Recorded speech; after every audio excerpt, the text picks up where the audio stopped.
Hello, BookTube. All right, we're back for part two of our AMA. I had no idea how many questions there were here, so we're just going to plow on. Orthia Niz says, may you discuss the time in which you taught Shakespeare to others? What was your approach? How did you make it less intimidating? Also, how is your NaNoWriMo project going? Well, I've taught Shakespeare a few times. As I mentioned on this channel a couple of times, for me, the perfect way to make him unintimidating is to get people to read him. I don't mean read silently. I mean, I would make the class, I would describe the plot of the play and the characters, and then I would have the class figure out who's who. What role, now having heard my descriptions, what role do you find comfortable doing? We would divvy up roles. I would take whatever anybody didn't want, and we would just go through the play. And that worked wonders. And my NaNoWriMo project is going just fine. I am on word count. And it's a strange thing. It's a historical novel about one incident in the life of President William Howard Taft, but it interleaves with a retelling of the Greek myth of Orpheus, told in verse.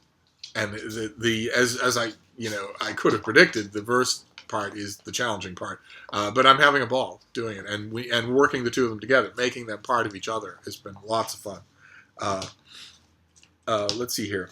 Gurka Pro says, don't you think it's finally time to give us a big volume 2 Steve autobiography? It scares me to think that next year you're already going to be 29.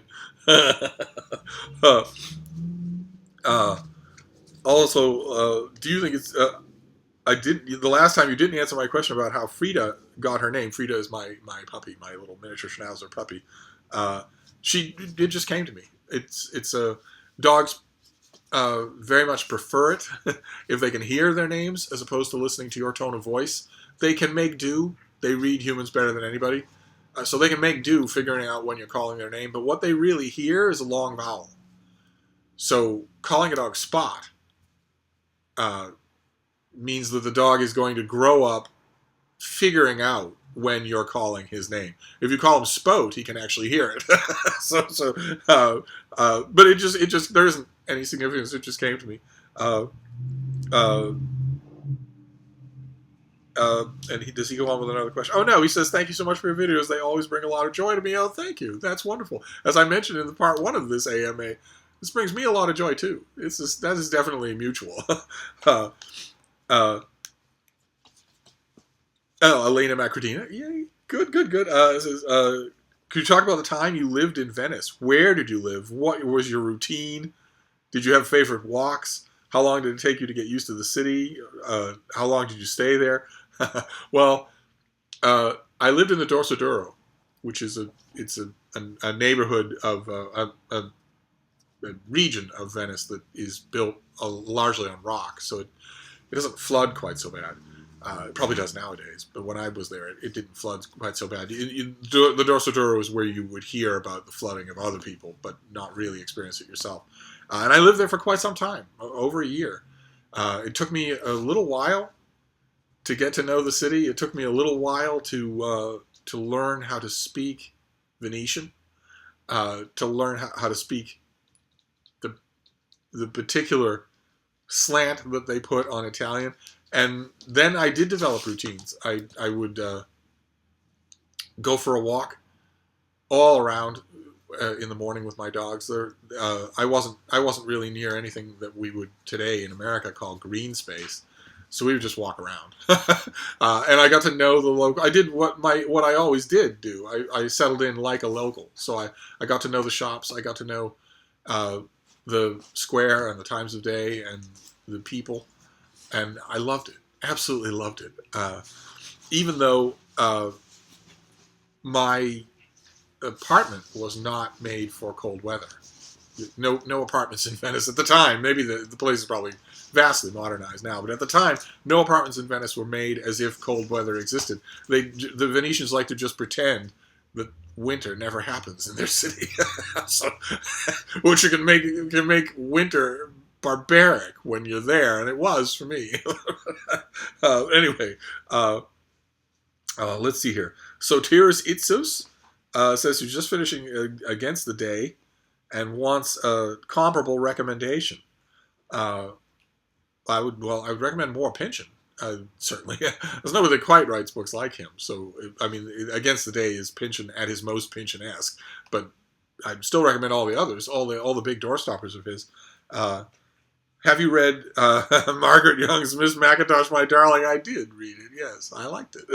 Have you read any book of Greek literature published after the 19th century? I've read some. I've read Kazantzakis, of course, everybody has, and there was a book, a slim thing called The Murderess. I'm blanking now on the author's name, but I loved it, and I wrote about it. I'll try to remember to find that review somewhere. But I don't read as much as I should. I know, since the Greeks gave us literature, it'd behoove me to pay attention to what they're doing, but I don't do that anywhere near the extent that I should.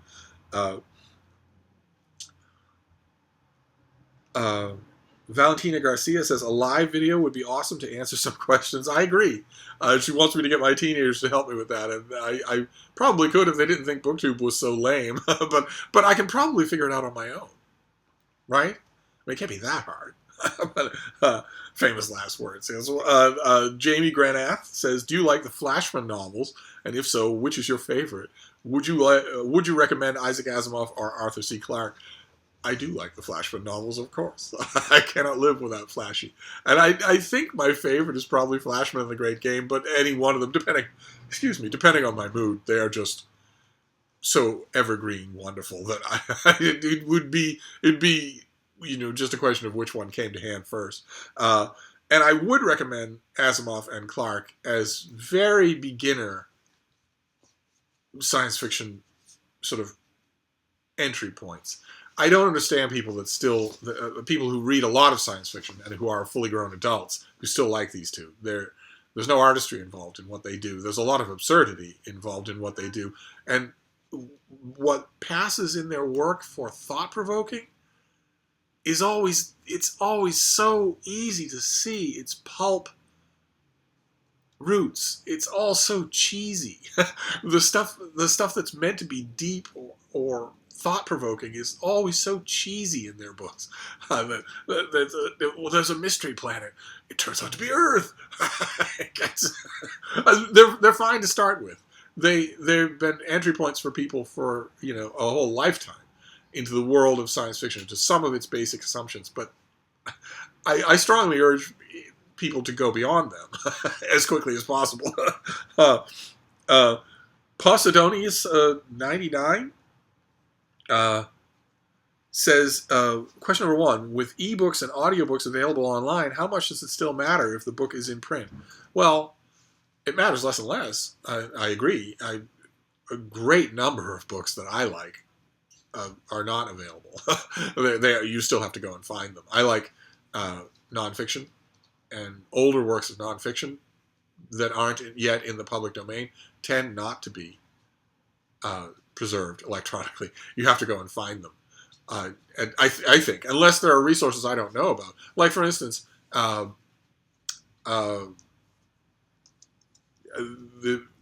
Ronald Sims' the Roman Revolution is going on 100 years old. Where online would I find a copy of that digitally? Maybe there's an ebook of it. I don't know. But if there is, it's because it's incredibly famous. Whereas if you were to find something that wasn't, like Canby's Young Thoreau, which is a great book, it's a fantastic read, or The House on Nauset Marsh, these things, to my experience anyway, what I've looked around online, they don't exist in electronic form. So you have to go and find them. You had a second question as well. Yes, you did. How did your sleeping pattern develop where you need only a little compared to others? Well, it didn't. I was born that way. That's always been true. Let's see here. A brick, whose picture icon is a brick, says, "What do you think of John Steinbeck?" I like him. I don't like him as much as other people do, but I like him, and I like him more as time goes on. So he's probably due for another read through. I like some of his books better than others. I really like his King Arthur book. I'm always a little disappointed when people read it and don't catch the humor. Because the whole thing is an extended piece of stylistic humor that I didn't think he had in him, and that I really appreciate. I like it more every time I read it. Uh, uh, let's see here. Ruben Rodriguez says, because of you, I've read The Dying Grass by William Vollmann and The House of Government by Yuri Slisky. Those are two huge books. And now I'm dying to read more literary nonfiction of equally exceptional quality. Okay, but keep in mind, The Dying Grass is fiction, not nonfiction. What other great literary nonfictions out there that I should be reading? There's a lot. There's a lot. Because the key here is that bagatelle word literary. What you're talking about here, I think, is what other nonfiction is out there that's really good, and, that's engagingly written, absorbingly written, and that all of it should be that. so the fact that it isn't is the nonfiction equivalent of the fact that so much fiction is choked with cliches. On either side of the fence, the question is the author going to work extra hard to do it right? I can make a video on really engaging long works of nonfiction. Yeah, that sounds like fun. I don't think I've ever done that. I'll take that as an idea. Rusty Dogs says, what is your opinion of Roberto Calasso and Adelphi Press? Well, Adelphi Press I like. I think everybody does. Roberto Calasso I don't, even though everybody does. I think he's just a fraud. I never read a book of his without first wondering what the hell he's talking about, and then wondering how anybody else can see any substance in this when it's so obviously three-card Monty. So you read one of his books, which is just soft shoeing and sidestepping, and it's like the book is asking you, okay, under one of these cups is a genuine idea. As is the case with Sidewalk Three-Card Monty, which you don't see in New York City anymore. Mayor Bloomberg had them all executed. But once upon a time, you did see them. They made a very good business out of fleecing tourists. And the key with Three-Card Monty is that the bean isn't under any one of the cups. That's the whole point, is that you can't win. This always strikes me as the same thing with Roberto Calasso. These elaborate, faux chin-stroking, faux intellectual sentence structures that go nowhere, and that observe nothing. When Cadmus and Harmony, when the marriage of Cadmus and Harmony briefly took off and had everybody writing about it, I was like a town crier out in the middle of nowhere saying, "What? The emperor has no clothes." It's very frustrating. Maybe he'll write a book one of these days that won't strike me that way, but I doubt it. Fiona Tan says, Latin American fiction and nonfiction recommendations. And have you read Zama by Antonio Di Benedetto? No, I have not read Zama. I think that came up last time. I still haven't rectified that. And Latin American fiction and nonfiction, there's a lot of nonfiction. And fiction, probably I have less of it to recommend than, I definitely have less of it to recommend than people who really love it. I love Mario Vargas Llosa. I think he's fantastic. But a lot of, like, for instance, Gabriel Garcia Marquez, I don't like at all. So I don't know. I don't know that I'm well versed enough to make recommendations of the fiction. The nonfiction, there's a ton that's really good. Brianna's Library says, why do you prefer dogs over cats? I know I personally cannot stand felines and have never got on with them, so I was curious about your opinion. It's nice to have another bookish dog lover around. Well, I don't get along with them. The cats. They're obvious minions of Satan. They can see in the dark. They can jump 10 feet straight up from a standing start. And they have incredibly sharp claws that once they embed in something alive, they are not physically able to unembed them. You have to pull them off. That's how dangerous they are. I've lost count of how many cat owners over the years. They get together and go through this weird masochistic ritual where they show the scars. They show each other their latest scars that their pet gave them. Yes, I have some puncture wounds these days because I have a crazy puppy. But in a year, she's not going to be biting anybody, much less me, anymore. She's going to grow into an affectionate, grateful, loving, playful animal. Show me a cat that does that. I have met some of the beasts that I actually liked, and that liked me for some odd reason, including one at a used bookstore who used to wait at the door for me to show up. Let's see here. Curly books. I would love science fiction, horror, any obscure Steve book recommendations that combine these genres. Well, combining science fiction and horror, Night Flyers by George R. R. Martin, who now is famous for Game of Thrones. It's a novella, and it's well worth your time. Night Flyers. And also by George R. R. Martin's Sand Kings. A short story called Sand Kings, which is amazing. Just amazingly good. And both effectively combining horror and science fiction. James Holder says, in your review of The End of Eddy, you bemoan the current state of gay fiction. Can you elaborate? Oh, could I ever? Could help us. Any fictional subgenre that has as its standard bearer books like The End of Eddy or Garth Greenwell is in serious trouble. These books are seriously awful. They're just provincial and whiny in a way that is the exact opposite of the knowing, worldly wise irony that used to characterize gay fiction. So what on earth happened? I have no idea what happened.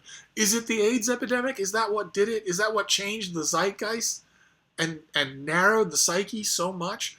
What on earth would a gay writer of, in the heydays of the late 70s and the early 80s say about a book like The End of Eddy? Which is a memoir, not really a novel. There's nothing in it that isn't verifiably true, so it's not really a novel. And what's its main gist? That people were mean to the author because he was gay as a boy. When he was a boy, other boys were mean to him, and that's what the whole thing's about. What about the Garth Greenwell book that everybody praised? Everybody in the world praised that book. What's it about? An effete American prig who picks up some rough trade in a European city and it doesn't go well. Well, okay, that would be one line in one chapter of a gay novel, Once Upon a Time. Here it's this whole thing. And I believe the climax of the book is when Miklos slaps our narrator. Ow! What on earth? Or this 90-page piece of poop called Moonstone, which is it's being hailed, including maddeningly on Simon Savage's channel, as this great gay novel, when it's nothing of the kind. It hates its gayness. How on earth does that become great gay literature? It hates its gayness. Obviously, it's a rant for another time. But he has another question too. Can you rank Star Trek series from your least favorite to favorite? Well, the bottom would be Star Trek: The Next Generation. Talky and terminally boring.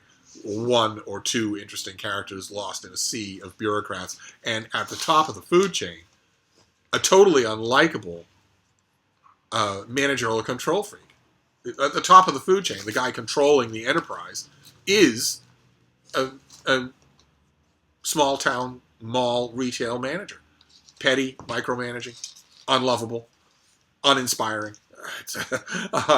Then next would be most of Deep Space Nine, until Deep Space Nine became really epic in its last two seasons. And then up from that would be Star Trek Enterprise, which seems to be the black sheep of the Star Trek franchise. Nobody seems to want to talk about it or acknowledge it or even call it canon. But for me, a Star Trek where the captain of the Enterprise has a beagle. I will hear no wrong said of it. Plus, I think the show was really good. I think it once it found its legs, it was really quite good. And then Voyager, Star Trek Voyager, which for a while for me was made by Kate Mulgrew's performance as Captain Janeway, but I grew to love a lot of the rest of it. And I very much like the fact that even now in at Star Trek conventions and at reunions and whatnot, the cast, including Mulgrew, are kind of unwilling to paper over the fact that she was tough to work with. She was great to work with, but tough to work with. That nobody when the Voyager cast gets together, nobody says, "Oh yeah, it was one big family." They don't talk about it that way, or unless she's the mother of the family, who could sometimes be mad or cranky and who had power over everybody. And then at the top, of course, would be Star Trek. The real Star Trek, the original Star Trek. No bloody A, B, C, or D. The great, these are the Voyages Star Trek that I loved from the very first moment that I saw it during its network premiere. Loved it every week, and loved it through the wilderness years when we had nothing. When it was gone and we had nothing. And had no idea that $1 billion franchise was going to come out of these dreams that we had. We had no idea that was going to happen. We thought it would be our self-made fanzines for the rest of time. We were completely wrong. And the last question, Poirot or Miss Marple? Miss Marple. Poirot has always irritated me. And it's good to know, in a dismaying kind of way, that he's going to irritate a whole new generation of people. Because I don't know if you've seen the latest 2 trailers for this Kenneth Branagh Murder on the Orient Express, but my God, the thing looks like, you'll pardon the expression, a train wreck. It's Agatha Christie Murder on the Orient Express as a CGI action epic. Unbelievably, laughably ridiculous. I don't think I will watch it, just because I'm almost certain from the trailers that it's going to be howlingly bad. But it makes me fear that somebody's going to get their hands on Miss Marple and try and do the same thing. Anyway, Matthew L. says, knowing your love for dogs and speaking as someone who only has just this past month read both The Call of the Wild and White Fang for the first time, I'm curious what your feelings are towards these books as well as Jack London's work as a whole. Well, I like the books. They're entertaining adventure stories. And I like London's work as a whole. He's a complicated author for me. I have a lot of negative feelings about him as well, and also a lot of negative reactions to the American veneration of him, which he went straight for. He knew exactly what he was doing. He knew exactly what he was writing, and it worked. And that always bugs me when somebody games the system successfully and gets into the anthologies that way. That always bugs me. He's not one of my favorite writers. Let's see here. Susan Lee says, as you are a world traveler, if you could live anywhere outside the USA, where would it be and why? It wouldn't be where, it would be how. The world that I used to travel in was cheap. And the world is not cheap anymore. It's enormously expensive now. So if it were how, if I could have my daily bread and wine taken care of, then it would be Venice. If not, then I don't know. I would. The how is what matters. You don't want to live somewhere just to put its name, its address on your postcards and work 18 hours a day to afford living there. So I don't know. I guess in the ideal version of the question, if it weren't Boston, it would be Venice. If you were to write a biography of a historical figure, who would it be? It would be William Howard Taft, the only person in American history who was both President of the United States and then Chief Justice of the Supreme Court. If you could meet 3 authors, either dead or alive, who would they be? Frank O'Hara, Mary McCarthy, and George Higgins, here in this room for wine and calzones. C.A. Sue 1 says, more pics of younger Steve, please. Oh my God, why would you want that? Malik Al-Rajab has no questions. He just thanks me. Happy 1,000 videos. Thank you. And Lindsay Robertson, we've actually got to the end. Oh my God, 2 huge videos. Lindsay Robertson is the last question. I've enjoyed watching every one of your videos. Thank you very much. I have 2 questions about animals. What is it about beagles that made them your breed of choice in the past? As I said, I don't know. I don't know. When I meet a strange dog, a dog I've never met before, the reaction is always the same. Confusion, then a moment of recognition, and then what do you want me to do? And with beagles, it's not that. With beagles, it's never been that. With beagles, it's, first of all, no confusion, immediate recognition. And then, yeah, I'll think about it. And for some reason, that forged a bond that, I don't know. I don't know why they're that way. I have no idea. I just know they are. They're the only dogs in the world that don't need that minute to know me. They know me right away. As their owners are forever telling me when I'm out and about, wow, he usually doesn't react to strangers this way. Wow, have you two met before? Wow, do you have bacon in your pockets? The second question, you mentioned your abhorrence for the meat and dairy industry. Are you a vegetarian? Yes. And you don't need, the more you know about those industries, the more they will horrify you. They are horrifying.